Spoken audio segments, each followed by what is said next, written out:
का आगाज किसान आंदोलन की खबर के साथ करेंगे।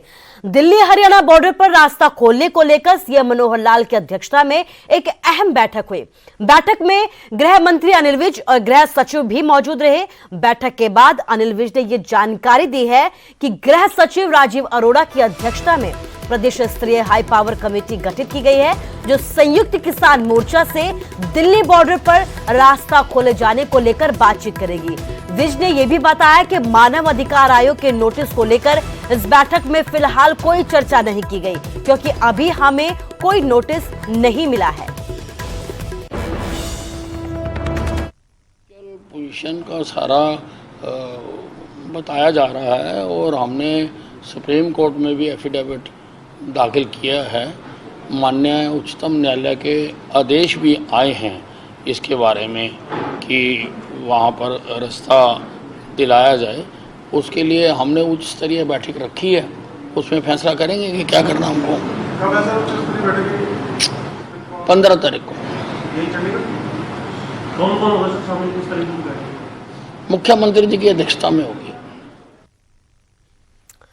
तो किसान आंदोलन को लेकर हरियाणा सरकार ने कई बार सवाल खड़े किए हैं। कभी कहा कि किसानों का नहीं बल्कि सियासी आंदोलन है, कभी इसकी फंडिंग पाकिस्तान और चीन से बताई गई, तो कभी यह कहा गया कि पंजाब की ये साजिश भर है।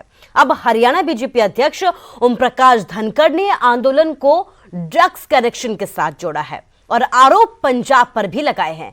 उनके इस बयान से पंजाब हरियाणा में एक भूचाल सा आ गया है, लेकिन क्यों, इस रिपोर्ट के जरिए देखिए।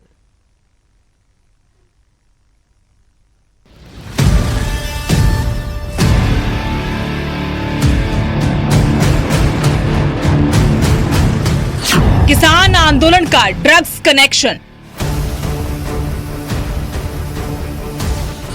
हरियाणा के खिलाफ कौन रच रहा है साजिश? कौन कर रहा है हरियाणा का माहौल खराब? क्या षड्यंत्र के पीछे है पंजाब? अब उड़ता हरियाणा।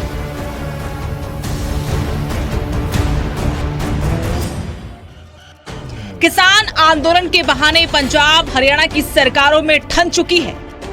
आए दिन किसानों के जरिए दोनों राज्य सरकारें एक दूसरे पर आरोप प्रत्यारोप लगा रही हैं। हाल ही में कैप्टन ने कहा था कि किसान पंजाब में धरना ना दें, दिल्ली या हरियाणा में जो चाहे करें, पंजाब का माहौल ना बिगाड़ें। इस पर हरियाणा सरकार के मंत्रियों ने कड़ी प्रतिक्रियाएं दी। अब हरियाणा बीजेपी अध्यक्ष ओम प्रकाश धनखड़ ने पंजाब सरकार पर बड़ा आरोप लगाया है। सबसे पहले बात ये करनी चाहिए, कल हमारे पड़ोसी राज्य के मुख्यमंत्री ने परसों ये लोगों से कहा कि आप हरियाणा में जाके धरने करिए, पंजाब की अर्थव्यवस्था को खराब मत करिए।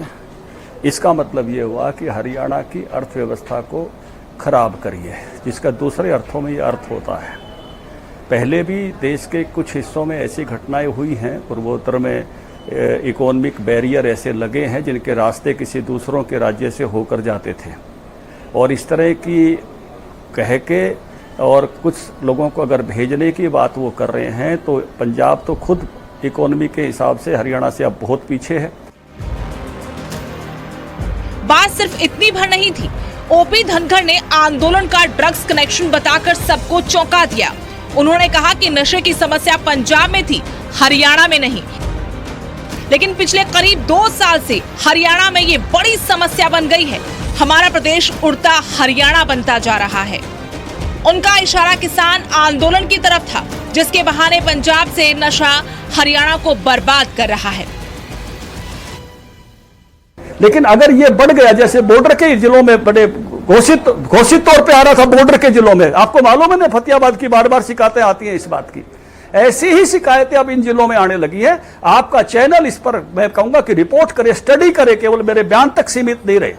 हाँ, इसका अध्ययन करे, लाए लोगों के सामने। अगर ये चीजें अगर बढ़ गई तो हमारी अगली नस्ल का क्या होगा, ये सवाल खड़ा हो गया है। गांव से शिकायत आ रही है। कई बार तो हमारे जो धरनों पर बैठे हुए लोग भी इस बात की शिकायत करते हैं कि साहब जरा देखिए कि ये शिकायत हमारे गांव में, ये शिकायत आ रही है, हमारे गांव में ये शिकायत आ रही है। इसलिए वास्तव में सरकार को भी मैंने कहा है, मुख्यमंत्री जी को कहा है मैंने इस विषय को, कल जब हम उनके साथ बैठे, कि इस बात का चिंता करिए कि यह इलाका एक नया उस प्रकार से आ रहा है जो पहले नहीं था। हरियाणा बीजेपी अध्यक्ष ने पंजाब पर किसान आंदोलन की आड़ में हरियाणा का माहौल खराब करने के गंभीर आरोप जड़े हैं। उनका सीधा आरोप है कि नशे को बढ़ावा देकर हरियाणा के युवाओं को टारगेट किया जा रहा है। किसान आंदोलन को ड्रग्स से जोड़कर धनखड़ ने पंजाब हरियाणा के बीच चल रहे विवाद को और हवा दे दी है। दोनों ही सूबों की सियासत इससे गर्मा गई है। Bureau report, news 18।